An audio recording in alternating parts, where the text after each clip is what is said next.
అధికారంలోకి వచ్చి రైతుల రుణమాఫీ చేయలేదు. అంతేకాదు రైతు భరోసా 13,500 రూపాయలు వైఎస్ఆర్ కాంగ్రెస్ ప్రభుత్వం అధికారంలో ఉన్నప్పుడు ఇస్తే 13,500 రూపాయలు ఏం సరిపోతుంది, 20,000 రూపాయలు ఇస్తామని దానికి ఏదో పేరు పెట్టాడు. ఏంటది?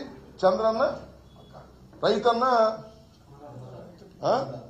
అదేదో అన్నదాత సుఖీ భవ పేరు బాగుందా? అన్నదాత సుఖీ భవ. సుఖీ భవే. ఈ 13,500 కూడా లేవు. 20,000 సంగతి ఏం లేవు. 13,500 కూడా లేవు. ఇన్పుట్ సబ్సిడీ లేదు. ఈ క్రాప్ లేదు. రైతుల్ని నట్టేట ముంచుతున్నటువంటి ఈ ప్రభుత్వం గమనించాలని మనం చేస్తున్నాం. ఇప్పటికైనా సరి చేసుకోండి.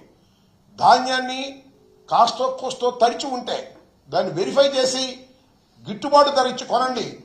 కొన్నప్పుడు రైతు సంతోషంగా ఉంటాడు.